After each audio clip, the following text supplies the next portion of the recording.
Hey everybody, welcome back to Truth Revealed. I'm Sergio Denaro. I'm a former human intelligence collector. You can check out all my info on my bio. Today we are continuing with Brian Albert's testimony in the Karen Reed trial. This testimony gets very interesting today because we are at the point where we're back to Brian Albert's residence and he's about to enter the house. There's a lot of deception around which vehicles were there and when and who got there and when and who left early. So we are going to be trying to straighten out who was there, when they got there, when they left. So let's just dive right back into this and take a look from where we left off from episode 3. All right, first question here is the vehicle that Mr. Higgins was driving on that evening from the waterfall. Was that the same vehicle that he had driven back with you to New York? Brian Albert says no.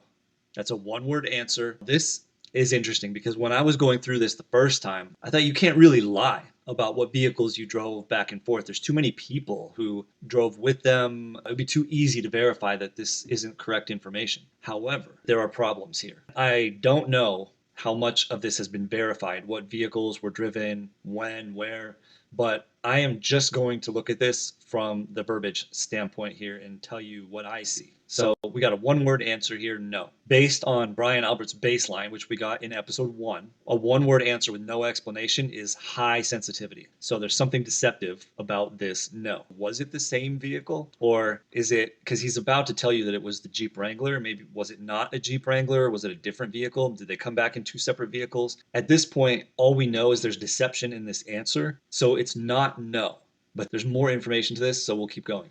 What kind of vehicle was the one that he was driving back from New York? What kind of vehicle was the one he was driving to your house? Before we look at this answer, let's apply some common sense here.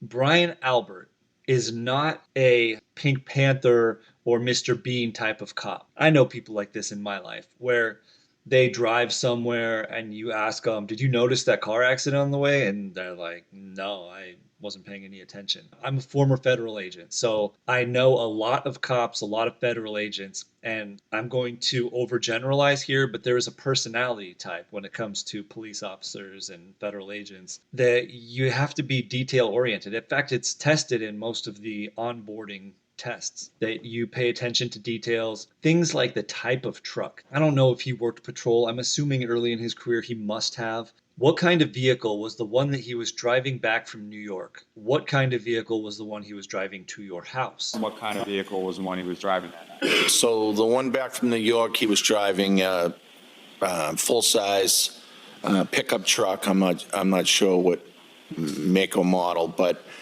it had a cab on the back, and I believe it's gray. And then that night later in the night at the waterfall, he had a Jeep Wrangler vehicle that I believe is white, but I'm not 100%. So he had All right, so Brian Albert starts this answer with so, which we know is deceptive. We saw this in his baseline from episode 1, and he has never deviated from that. In every answer that he has started with the explanatory statement so, we have seen deception in there. So the one back from New York, he was driving a full-size pickup truck. We have a repeating A here, so that's an element of sensitivity. He refers to it as a pickup truck. That's why it's in green here. It's important to pay attention to how he labels certain people, places, things. I'm not sure what make or model, but it had a cab on the back, and I believe it's gray. The sensitivity starts with AA, and then we have I'm not sure what make or model. That means that he is sure of the make and model. There's no way that Brian Albert could ride for 4 hours in a truck unless he was kidnapped and blindfolded and not know what the make and model was. So this is sensitive here. Why is he being deceptive about this? That's what's really important. The fact that he's being deceptive is pretty clear because of his baseline and the sensitivity that we're seeing here. Now, why? Why is the type of truck a problem? He says, I'm not sure what make or model. So he doesn't know that it's a Dodge and he doesn't know that it's a Ram, but it had a cab on the back. Now that is so wildly generic. It had a cab. Well, he rode in the cab. That seems like an incredibly stupid answer. And I believe it's. We have a repeating I. We have a repeating believe, which is reduction of commitment.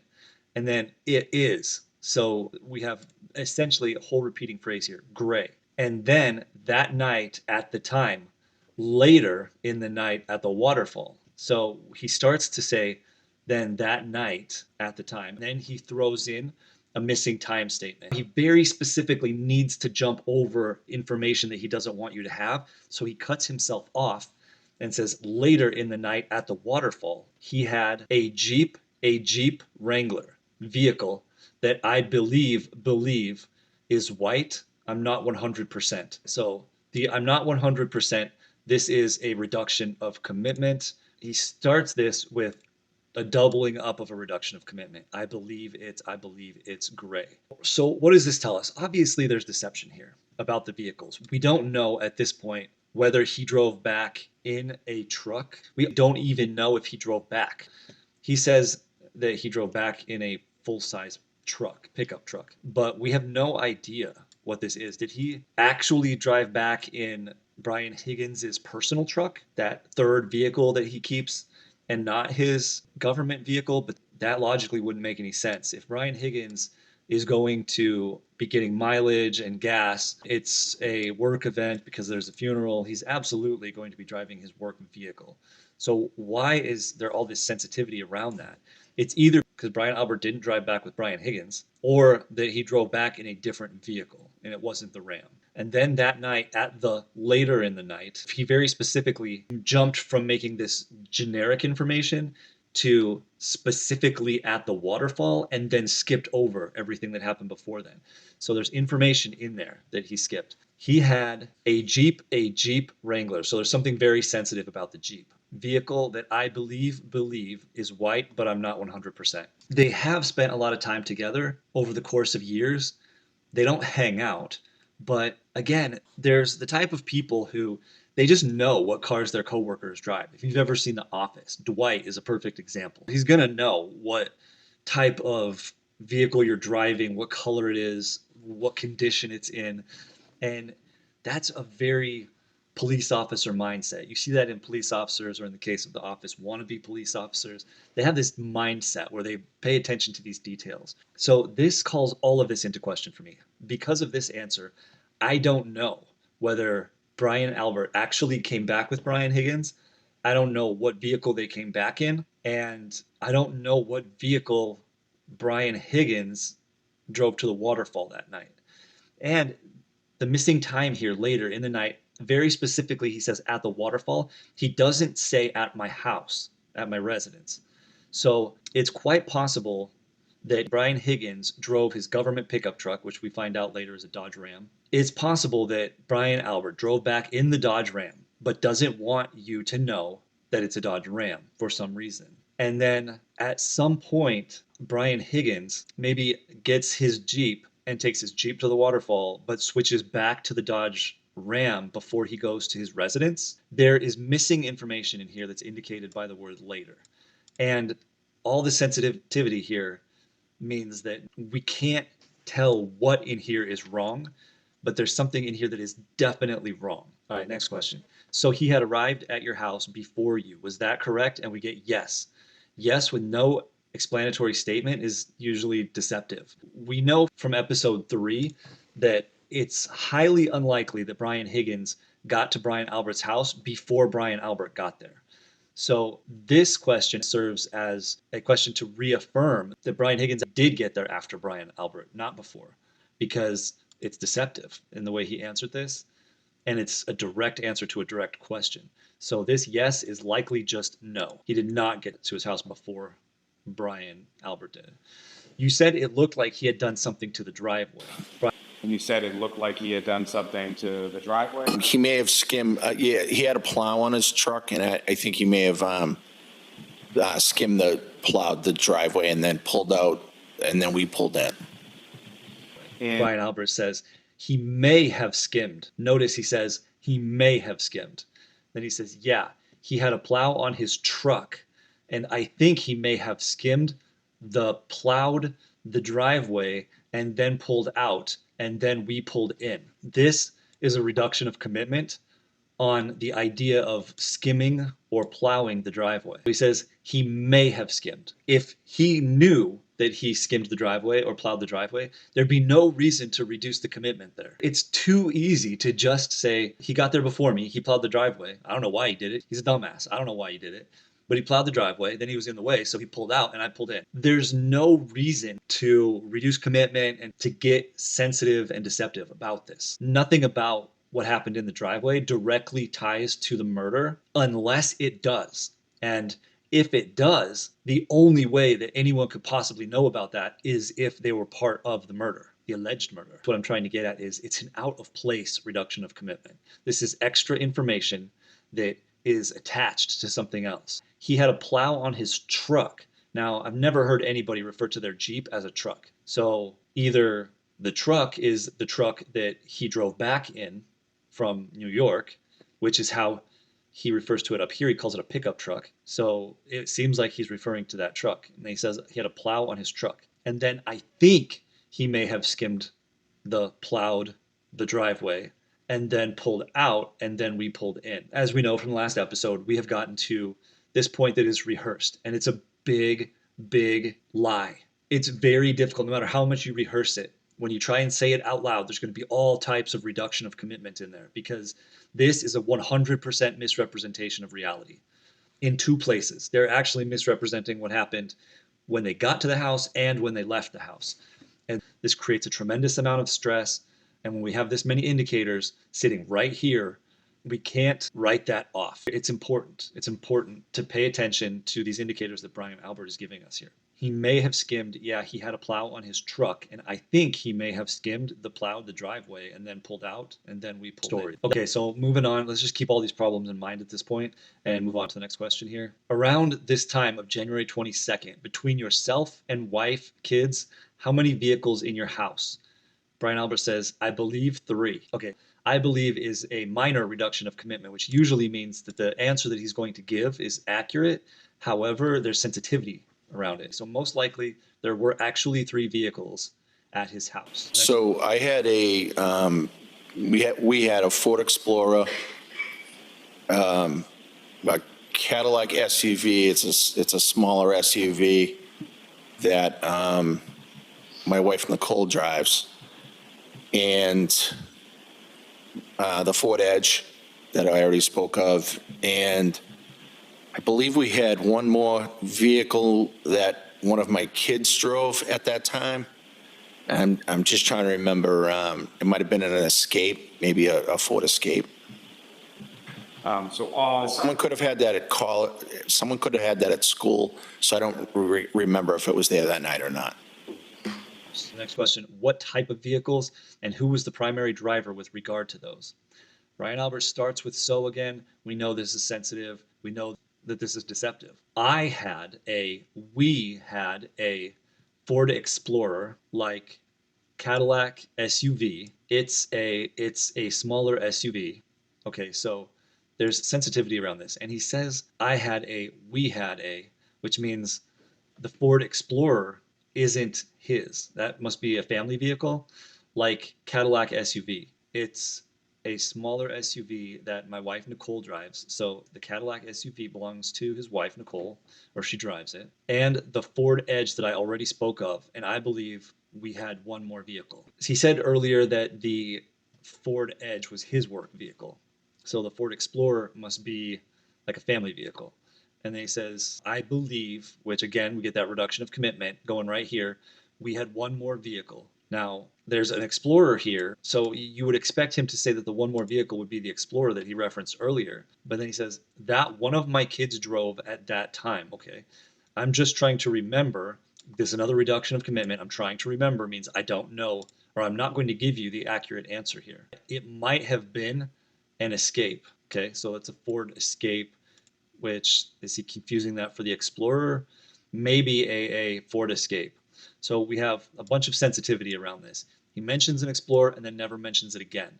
He says that the third vehicle may have been an Escape, maybe a Ford Escape. So tremendous amount of sensitivity, and I can say that I have never bought a vehicle for one of my family members or Even if one of my family members bought a vehicle, my oldest daughter has gone out and gotten a vehicle on her own that I had nothing to do with. And I can tell you right off the top of my head what type of vehicle that was. Any vehicle that's ever been driven by anyone in my family because it was their vehicle for a period of time, I know what that vehicle is. So the idea that Brian Albert could possibly not know means he either has serious brain damage or he's just not being forthcoming here. Because again, being a at this point retired police officer, lived his entire life in law enforcement, and he can't even remember what vehicles he owns. This is hugely problematic. Once evidence is presented that the vehicles are not what he's saying here, he can go back and say, I was just trying to remember at that point. I couldn't remember. I said, I believe we had another vehicle. So nothing that he's saying is information that you can hold his feet to the fire with, which means that it's not accurate. Because again, this should be information that comes right straight off the top of his head. Remember back to when I was explaining there are certain questions that you don't have to search your memory for. Did you have an affair with so and so last night? You don't have to think about that. You might not remember every second what you were doing last night, but you know that you were watching a football game at home the entire evening and you don't remember when you had dinner, but you definitely remember that you didn't go out and go to a bar and meet some woman or some guy there. So the fact that he's being all wish-washy here is hugely problematic because this is information that he would know off the top of his head. Right? ADA Lally asks something here or starts to talk. I couldn't figure out what he said here. And then Brian Albert just continues. He wasn't done with his question, so he just cuts him off and continues. Someone could have had that at college. Now he's still talking about this potentially Ford Escape. Someone could have had that at school. So I don't remember if it was there that night or not. Hugely problematic here. He changes I to we. After the so, we have we had a Ford Explorer. So anytime that you have a changing pronoun that changes, especially from changing I to we, this is objectively problematic. You want to read into this and say, well, he's thinking I had the vehicle because I bought it, or maybe he was the one who went to the dealership, picked it out, signed the paperwork, but once he brought it back, it's a family vehicle, so he's changing I to we. There's no reason to do that. It's perfectly fine for him to say, so I had a Ford Explorer, I had a Cadillac, it was actually my wife's Cadillac, whatever. There's ways of finishing a thought and then fixing it if it's not what you actually meant. This way is problematic because it means that he hasn't thought out the whole sentence yet. And if he hasn't thought out the whole sentence yet, he has to be fabricating part of it. Because the only way that you're going to start talking without knowing where you're going is if you're not actually pulling from a memory. Or if you're pulling from a memory that's buried deep, that's archived. Here, this is not the type of memory that would be archived. We have a changing pronoun here right after the so. Very, very problematic. We have another full intro of Nicole. This is my wife, Nicole. At this point, he's already introduced Nicole. So he can literally just say my wife or Nicole.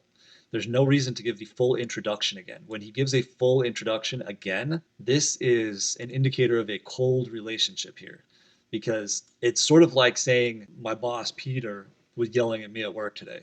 And then I went home, I was telling my wife about it, and then my boss, Peter, called me again. That actually sounds right. To use that full introduction for somebody multiple times is because that person has a status elevation above you. When you're saying that, that elevation in status causes a feeling of necessity to repeat the entire title. It's sort of like when a stranger starts talking about Her Majesty the Queen and then might continue to say that, Her Majesty the Queen. She gets the full title every time you talk about her. Why does Nicole get a full title every time he talks about her? That is problematic. It's indicative of not necessarily ongoing conflict at this point, but a coldness in the relationship here, where he's giving her a full title every time. Here we have the Ford Edge. So Brian Albert doesn't call the Ford Edge my vehicle. He calls it the vehicle. So clearly, as we go through here, let's try and piece some things together here. So this is a definitive lie here. So let's put a check mark here. Now, we had, this is just another definitive indicator, but he says a Ford Explorer. That Ford Explorer is the vehicle that Brian Albert considers to be his vehicle. He started by saying, I had a Ford Explorer. And then he decides to not say that he had a Ford Explorer. So he tries to delete the Ford Explorer here. That is his vehicle. And that's what he's being deceptive about here. It's a smaller SUV. So as he changes the subject, this creates sensitivity when he tries to change the topic and delete the Ford Explorer. It's a smaller SUV that my wife Nicole drives. So this it's a is lingering sensitivity from deleting this Ford Explorer that he already talked about. Once you mention it and then you're like, let's just pretend like I didn't say that, it causes angst. And so you're seeing it's a smaller SUV that my wife Nicole drives and the Ford Edge. So the Ford Edge is now he's trying to say this is the vehicle that I drive. But we know that this is his work vehicle. He says that I already spoke of. That's his work vehicle. And now, so he has, in his mind, he has checked both those boxes. I have told you about the vehicle that my wife drives, and I've told you about the vehicle that I drive. But this, don't forget, this has been deleted here. And he doesn't like the Ford Edge. He does not consider that his vehicle. So the I had a, he was not thinking Ford Edge at that point. The Ford Edge is a vehicle that he doesn't like that he has to drive for work. And then he says, I believe we had one more vehicle. So this indicates sensitivity around this one more vehicle. Now, the sensitivity can definitely be because he doesn't want to mention that he has another vehicle because he's already said that he has an Explorer. And now his mind is saying, okay, I'm now thinking about that Ford Explorer, except he doesn't want to talk about the Explorer. He wants to continue to leave this deleted and tell you that one of his kids has a Ford Escape, or he says it might have been an Escape. Someone. He doesn't say which of his kids. He says someone could have had that at college, someone could have had that at school, as if it was some random person off the street that borrowed his car to go to school and then could have, so may not have had it at school. So, explanatory statement plus I don't is a negative statement. We have explanatory plus negative is an indicator of deception here. And then he says remember. So we have the repeating of remember, and remember is a reduction in commitment statement. So we got 1 plus the negative is 2 plus I don't remember, which is 3, but we have a repeating remember, which is 4, if it was there that night or not. He does remember if it was there that night or not, and he doesn't want to say. So the bottom line here is he's trying to create a tremendous amount of confusion around what vehicles are there and who owns what vehicle. And really, at the end of this, he doesn't even really admit to owning a Ford Explorer. We only see it in the language.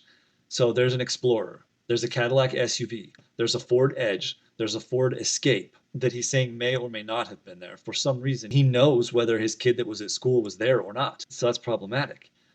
We know that he's trying to create a bunch of confusion around what vehicles are there. Let's continue. Yes, we didn't own any sedans or any cars.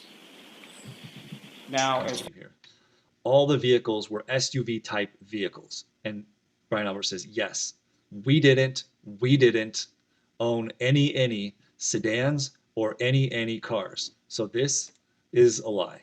There's just no way around this. We have a repeating negative statement, and then we have basically a repeating phrase here. And then we have tremendous sensitivity. When he tries to refer to sedans and cars is basically the same thing, and he has to repeat any again. So he repeats any 4 times here. This means this is hugely sensitive and problematic. Did he have a sedan that was at the house? I don't know, because we don't get good follow-up questioning.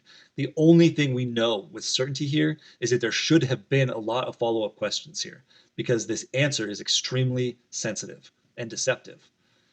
So we have to try and garner whatever information we can get from the rest of these questions. Up to this point, the only thing that I'm certain of is that what Brian Albert has said is not the case. Okay, but now we're moving away from the cars and moving to the garage.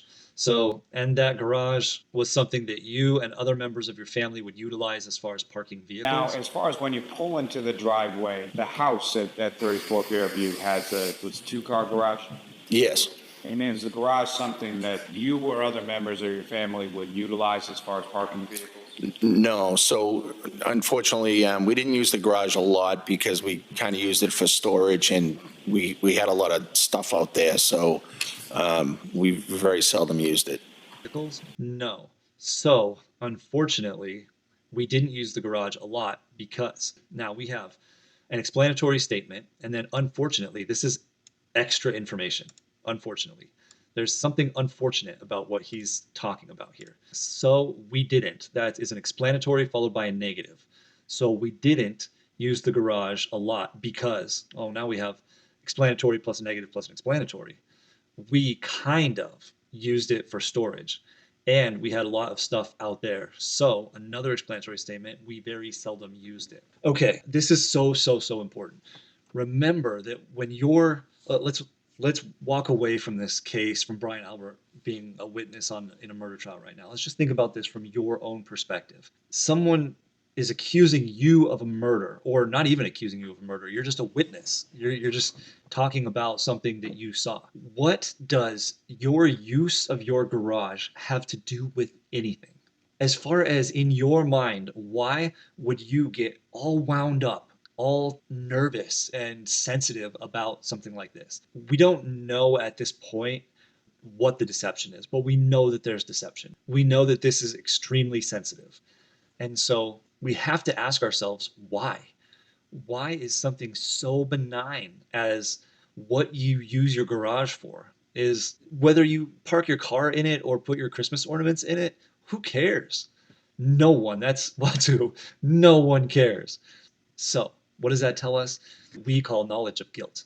When you get so wound up, so sensitive about something that is not a direct accusation or doesn't necessarily have anything to do with the crime or the action in question here. We'll move on from this, but what this tells us is the garage is a hugely sensitive topic for Brian Albert. There's no direct accusation. Nobody said, did you smash John O'Keefe in the back of the head and then store his body in the garage?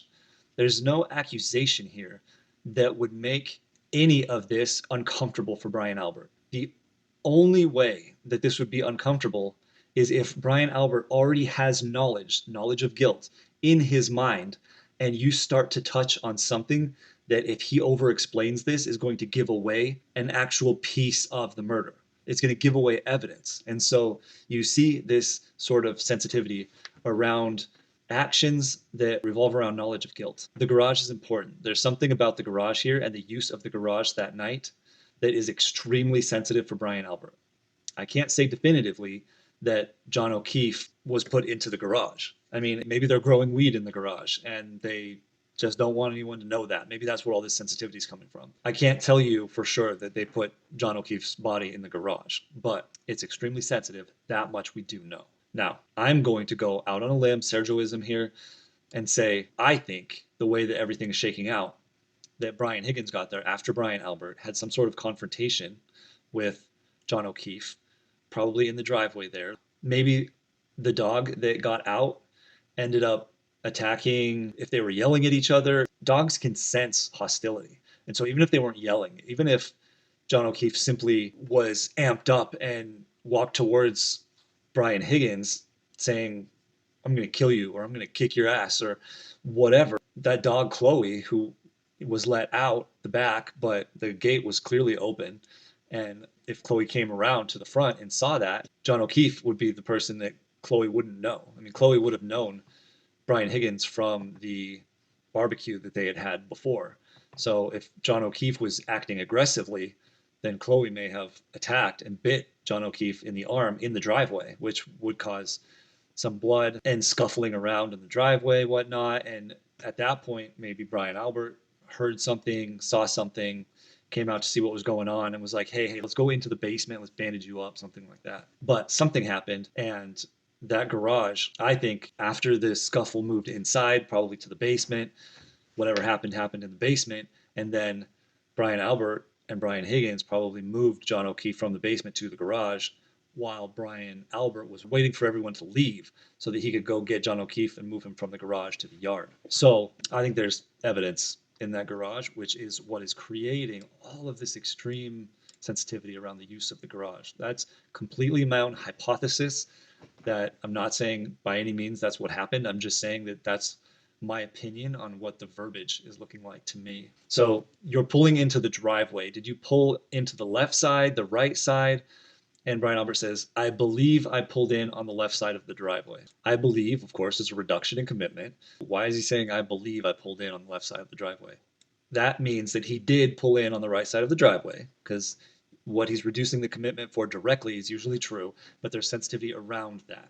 And we know that there's a made up story around the sweeping of the driveway. So the reduction of commitment here is around the story that is not to be believed, not him parking on the left side of the driveway. You mentioned that Mr. Higgins had sort of scooped with the plow, like in the driveway, and then parked on the street.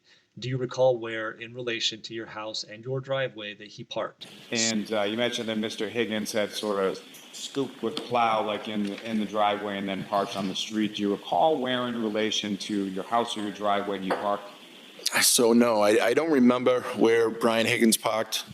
I remember him pulling out so I could pull in, and then I didn't really see where he parked.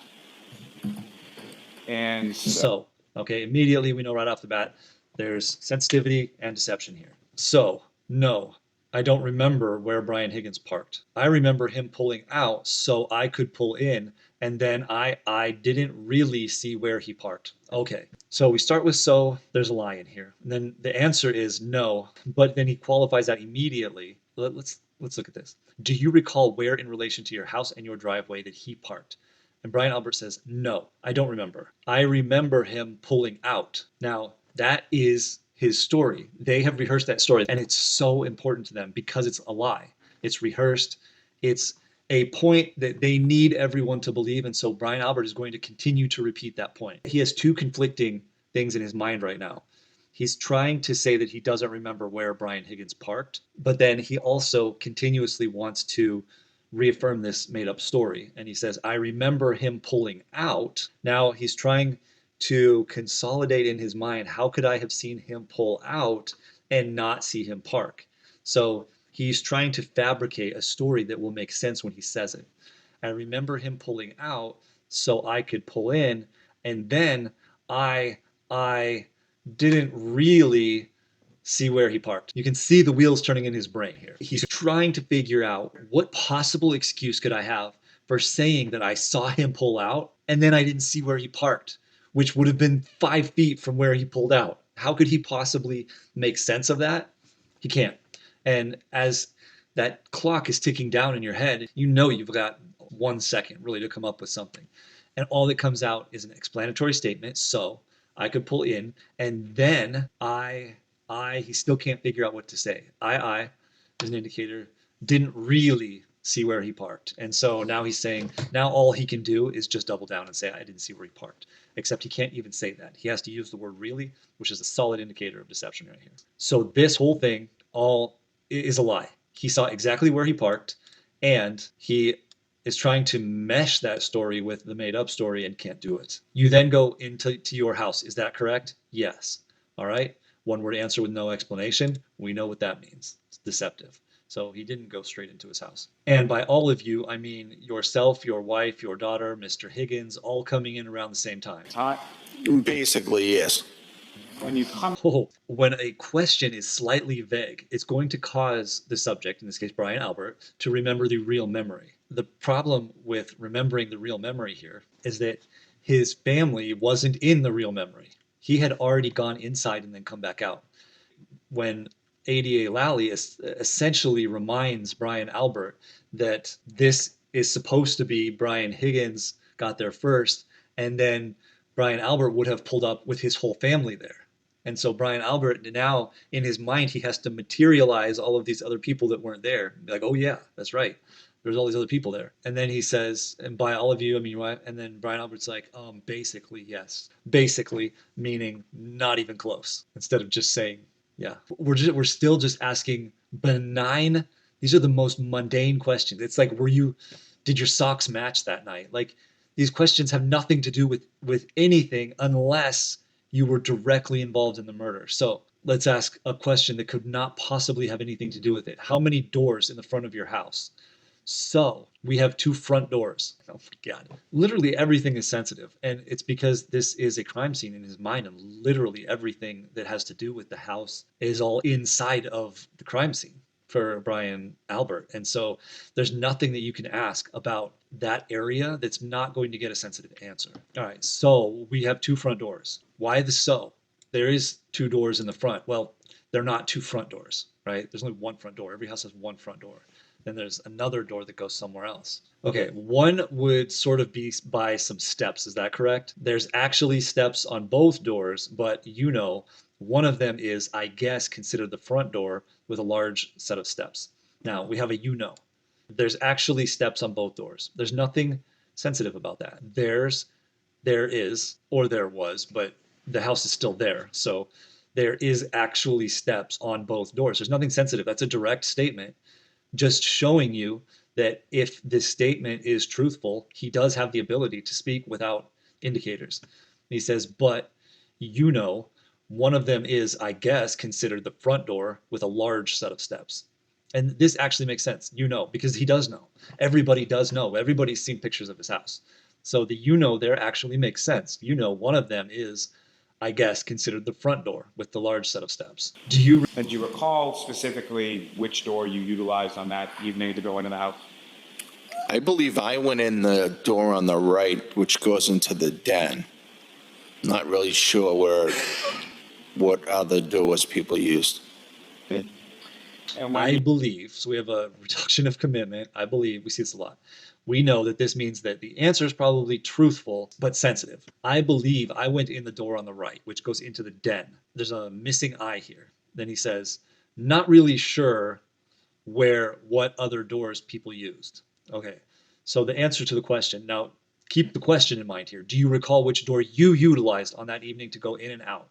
Anything that's not part of that question, any part of the answer that doesn't answer that question is extra information that's important. So I believe I went in the door on the right, which goes into the den.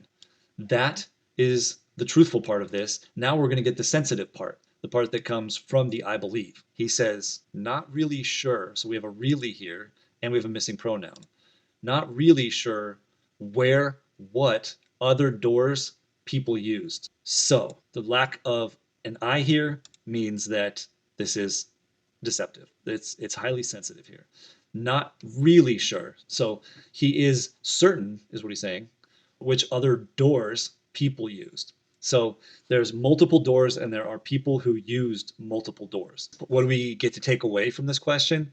This is extra information that wasn't asked for in the question. And he's extremely sensitive about it. So what is he so sensitive about? What doors other people used. In his mind, there were doors that were used by people that is extremely sensitive. Remember, we have to go back and ask why.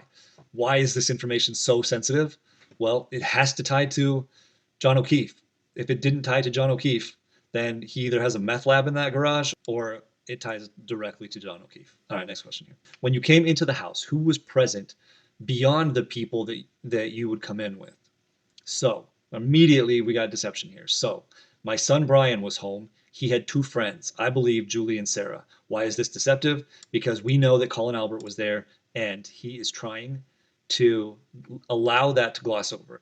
He knows that Lally knows that Colin Albert was in there, but it is possible that he might forget, that he might not ask questions on that. And so Brian Albert is not going to volunteer any information that he doesn't want you to have. He's going to force that to be asked because he doesn't want to give up any information unnecessarily. And so we have a lie here. This is a lie by omission.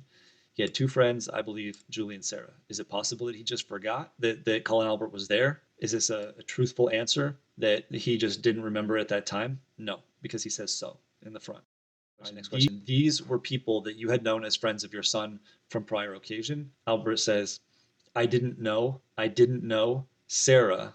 I knew I had met Julie once or twice. Okay, we have sensitivity around Sarah here. I didn't know Sarah. So where's the sensitivity here? This, I think it might have something to do with a relationship between his son. If he met Julie once or twice, then Julie was likely involved with his son. Sarah, who was Sarah? Well, we know Colin Albert was there. So Sarah may be somebody who was involved with Colin Albert. Is that why he's sensitive? Because for one, he left Colin Albert out of this. So we know he's sensitive about Colin Albert being there. And now he's sensitive about Sarah as well. It seems like if you got two males and two females hanging out together, they're probably hanging out together. And So Sarah, I think he doesn't want people to go and start asking Sarah about her relationship with Colin and how much she knows. Okay, as you were walking in, who, if anyone else beyond your son and his two friends, was there? And my nephew Colin. Lally here is clearly saying that we just covered this question. You didn't give the full answer, and so I'm going to ask you this again without saying, was Colin Albert there? And he says, and my nephew Colin. That would be Colin Albert. So this is a improper introduction because Brian Albert didn't mention Colin Albert before. And so now he says my nephew Colin instead of saying my nephew Colin Albert. So this is an introduction as to who Colin is, but again, there's sensitivity around knowing all of the information about Colin here. He still doesn't want to give all of Colin's information, which in this case would be his last name. So ADA Lally has to ask a fourth question on this. That'd be Colin Albert. Was that correct? That'd be Colin Albert, is that correct? Yes, Chris and Julie's son, Colin. What about how? And Brian Albert says, yes, Chris and Julie's son, Colin. Now, look at how sensitive this is here. He's still, you would think that if you have been forced to give his entire name in court, that you would, at this point, identify him by his full name. But he doesn't. He says, yes, Chris and Julie's son, which is another way of saying my nephew, Colin. He still doesn't want to identify him by his full name. About how old was Colin around then? I believe, so he's sensitive about his age. I believe he was just about 18, 17, 18. He's in high school. Like he was in high school. He is in high school. So sensitivity, reduction of commitment. If he honestly doesn't know how old he was at that time, that's possible. He may not know whether he's 17 or 18. He may have known that he's 18, but it wants to insinuate it's possible that he's 17 because in his mind, there's a big, big difference between aggravated assault when you're 17 and when you're 18. So that could be why the sensitivity around the age there. When you walk in, where was Colin in relation to your son and the two girls that he was with? He was just kind of standing in the kitchen with Brian and the two girls. Brian and the two girls were at the kitchen table, and Colin was just kind of standing there. And He was just kind of, okay, this is getting old.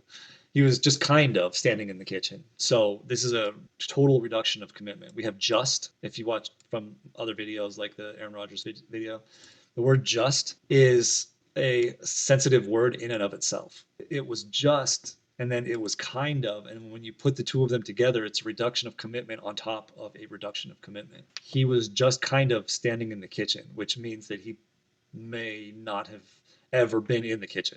That's what Brian Albert's telling you. With Brian and the two girls. Now, with is an indicator of conflict. And it seems highly unlikely that Colin would, if Colin is there hanging out, they're there hanging out, two guys, two girls at the house hanging out for hours probably before they got there. So all of a sudden, Brian Albert is saying that he was just kind of in the kitchen with Brian and the two girls. Now, it seems unlikely that he would have conflict with them, which means that the with could simply be fabricated. When you're fabricating out of context, then this might seem like the right word to say. With seems like the word that you would use, except that if he was pulling from an actual memory, this would mean that there was conflict here. Brian and the two girls were at the kitchen table, and Colin was, okay, so now he's trying to give actual information from his memory.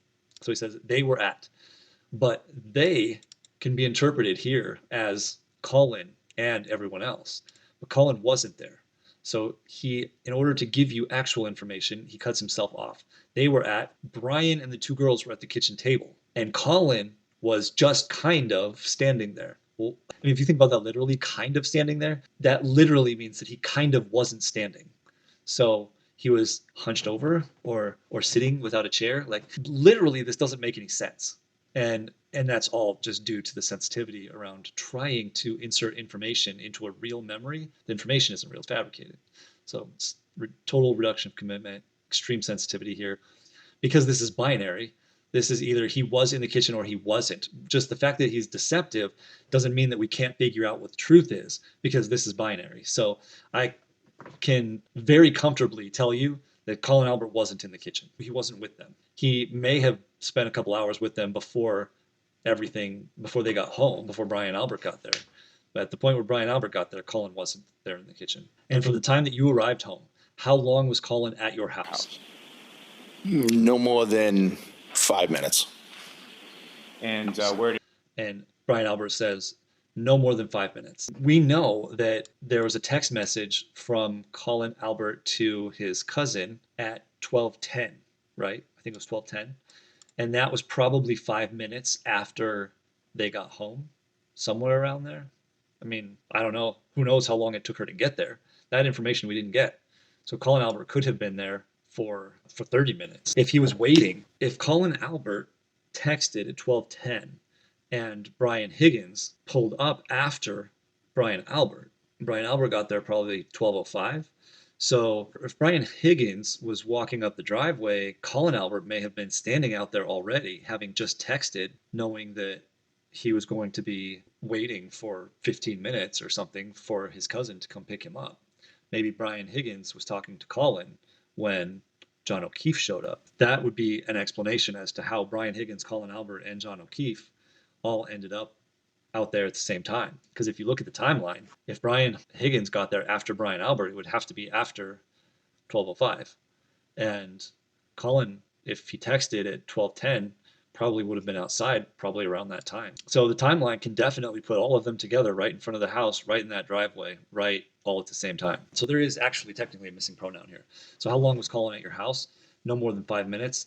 No more than 5 minutes insinuates that Colin wasn't there more than 5 minutes, but it doesn't say that, because no more than 5 minutes literally tells you nothing, because the question is coming from a different person than the answer. You absolutely cannot just assume that this is one thought that is shared between two people. What people do when they're being deceptive is they will imply an answer to you by making a statement that sounds like a continuation of the thought from the other person.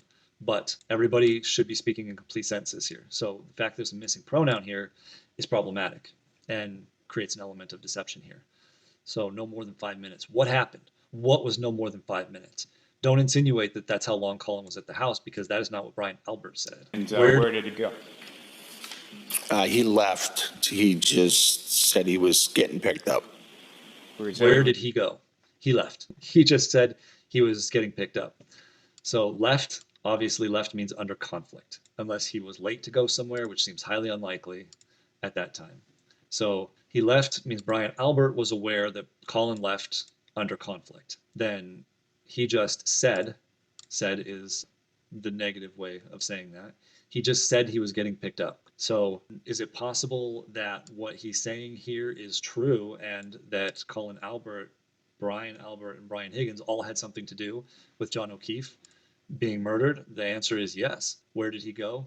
He left. This is under conflict. He said, which would be because of the conflict, he just said he was getting picked up.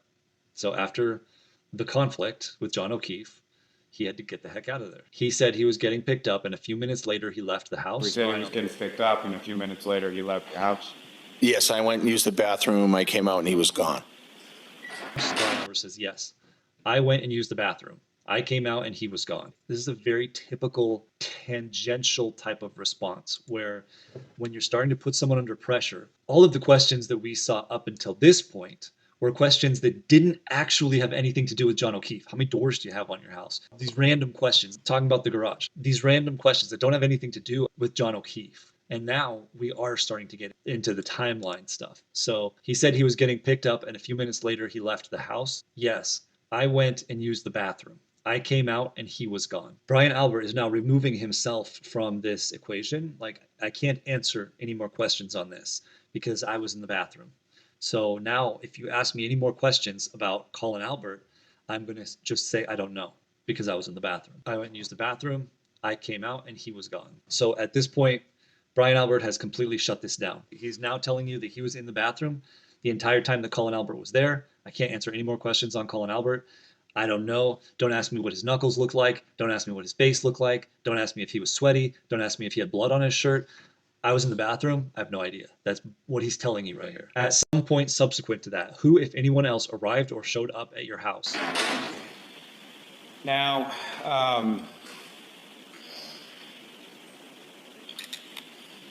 At some point subsequent to that, who, if anyone else, arrived or showed up at your house? Well, after Colin left the house, Yes. nobody else arrived at the house. At your house. He says, after Colin left the house. This is gold right here. This is a simple question. There's going to be an element of stress that's going to be put onto Brian Albert right here because this question is insinuating, did John O'Keefe show up at your house? Now, that should be just as easy as saying your shoes tied. Because to somebody who is not involved in John O'Keefe's injuries or death, they would simply just say all of the events of the evening because they didn't have anything to do with the murder. So nothing in their mind is going to be tied to the assault or the murder. And so everything should just flow out easily. But instead of saying if anyone else showed up, because this is insinuating John O'Keefe, now it's getting very close to the incident, the crime itself. After Brian Albert starts with a missing time statement after Colin left. So he starts with missing time, goes into the conflict statement, still calling Colin after Colin left the house. Yes, so we have missing time and conflict. Objectively, this tells us that there was an incident that Colin Albert was involved in and it was due to conflict. All right, again, my opinion is not a legal opinion. It is just my opinion based on the verbiage. So do I believe that Colin had something to do with John O'Keefe's injuries? I do, because of this statement right here. It seems like you want to say something so simple. Yes, absolutely something this simple. Because after is missing time. Colin left. This sums up everything right here. Colin left under conflict, and the reason why it was under conflict has been omitted. And so that tells me that he was definitely involved. Yes. And then Brian Albert says, nobody else arrived at the house. Now, he immediately went into thinking that this was John O'Keefe. Why? Why is he so stressed about John O'Keefe that he can't remember the events of the evening? It's knowledge of guilt. He says, nobody else arrived at the house. All right, so let's analyze this. Brian Albert didn't actively think about this answer. We know that with certainty because Jen McCabe showed up and Brian Albert didn't realize that. So he didn't think about his answer. Why? He had to say this because anything else in his mind is incriminating. So he's trying to say John O'Keefe never showed up. But that wasn't the question. The question was anyone else. So because it wasn't specifically asked about John O'Keefe, Brian Albert, who's extremely sensitive about John O'Keefe, assumed that it was about John O'Keefe. This statement was rehearsed. It definitely sounds rehearsed. Maybe those words weren't rehearsed, but the idea that he was going to have to say that in court is something that has probably traveled through his mind 10,000 times before the trial, before he's on the stand. And so he was ready to say that at the point where he needed to, and to say it forcefully. And this is what you get. Nobody else arrived at the house. The fact that he didn't take a moment to actively think about the answer and instead chose to utilize a rehearsed answer is an indicator of high sensitivity to the perceived question, because it wasn't an actual question. Is it possible that Brian Albert assumed that this was the big question that he had prepared for? Did John O'Keefe and Karen Reed ever come to the house? Yes, obviously that's what he was assuming the question was there. If Brian Albert weren't hiding anything, he would not feel any stress at all in relaying that information. In fact, he would be eager to discuss it. That's important. I wrote it down here because I didn't want to forget to say that. He would be eager to discuss this. When you are accused of something, and even though he's not being directly accused on the stand, he feels like he is, because these are all questions about the crime, and he is showing a tremendous amount of knowledge of guilt. So this statement is all wrong and is a strong indicator of knowledge of guilt. The reason the statement is all wrong is because Jen McCabe and her husband showed up, and if Brian Albert was sitting there thinking, okay, who showed up and when, I mean, you got to keep in mind that this question is the same as who came to your Christmas party. I'd be thinking, oh, Peter and Lois came, and then Chris and Meg showed up, and then Brian and Stewie came. I'm just trying to think of the people. And to jump to one big incident is not something that anybody would do unless they had knowledge of guilt. And if the insinuation is that you did something that you didn't do, you're going to be very eager to answer these questions and to fully explain them and to be very direct and honest. All right, so the next question here is, at some point, did Jen McCabe and Matt McCabe come back? So Brian Albert feels like he got caught in a little bit of a lie / sensitivity here. before we go into this, let's cut this here for today. This is a good stopping point. Once we get past this, we're going to have a lot to look at. And so we'll save that for the next episode, and I'll get that out as soon as I can. So thanks for watching Truth Revealed. And remember, always seek the truth for yourself.